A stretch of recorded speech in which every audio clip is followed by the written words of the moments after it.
CNN's Brian Stelter is going to do a rare good job on his Sunday show here, tearing down the obvious myth that is Donald Trump. Let's talk about not talking about that guy, Donald Trump. The press rarely passes up a chance to cover the Donald. You know, he's on Fox and Friends every Monday. He has a standing invitation there. And in my opinion, this network sometimes takes him too seriously also. You know, he's a constant presence on Twitter. He's often getting into fights, which then result in even more coverage.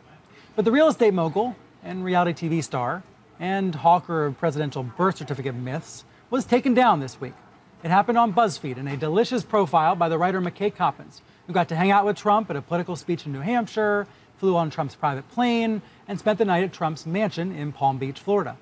Trump was, I'm sure, expecting a glowing profile, but instead, he got this.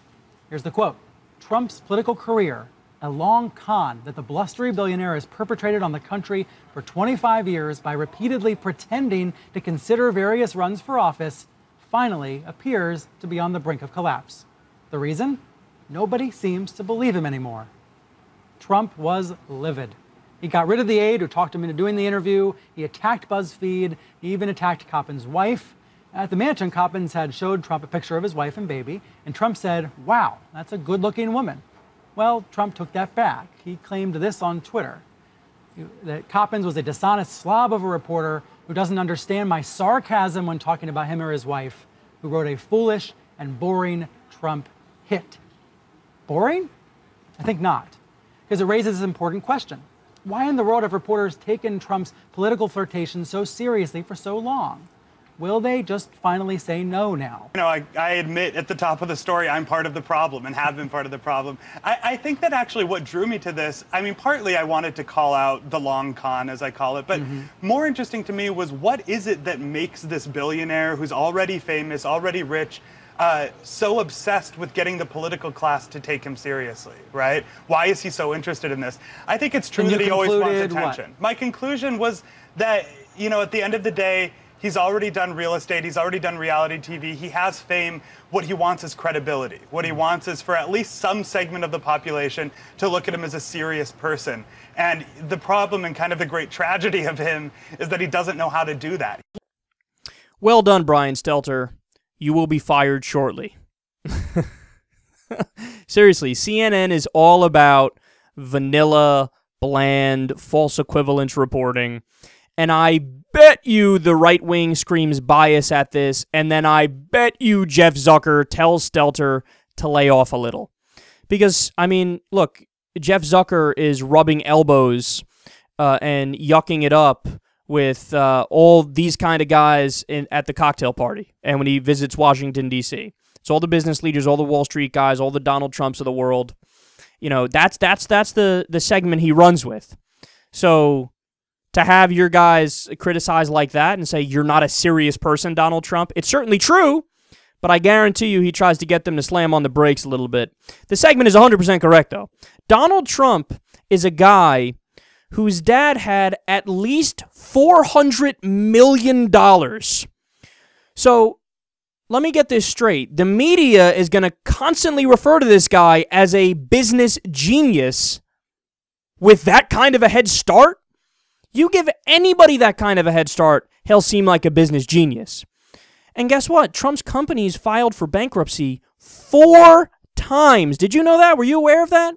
Here's what I can guarantee you. If I was given a $400 million head start, I wouldn't have 4 companies that went bankrupt. That's a guarantee. In fact, most people wouldn't have 4 companies that went bankrupt. But he did. So why is he viewed as some sort of business genius? He's the furthest thing from that. He is a fraud with a massive ego who just makes money now from selling his name. And the only reason he's even able to sell his name is because he shamelessly promoted it for so many years that some morons had it buried deep in their psyche that some reason Donald Trump is equated with success. So he just sells his name to different hotels and restaurants and all that shit, and then they give him a royalty check. And then, of course, his reality show. But not to mention, this guy has a laundry list of eye-rolling stupid comments also. I mean, he called for revolution when Obama won the 2012 election. What a genius. And he was convinced that Romney had more votes, that Romney won the popular vote. And he was tweeting about it nonstop. Like, how could we live in a country where somebody has more popular votes and then the Electoral College overrides that. That's crazy. Revolution. Yeah, but wait a second, dude. Were you saying the same thing back in 2000 when Al Gore, when the count was over, had more popular votes than George W. Bush? No, back then it was cool. Back then you loved the Electoral College because your guy won. Now all of a sudden you're railing against the popular vote. And by the way, he was saying that again before the votes were finished. Obama finished with way more popular votes than Romney. Way more. The guy, he's just such a silly human being. He also legitimately thinks Obama's from Kenya. That should disqualify you from anything ever, like any future business deals. If you're working with Donald Trump, you're an idiot. Because this guy is a clown. And he also, this is my favorite comment of his, he said, we should take Iraqi oil from them after the war.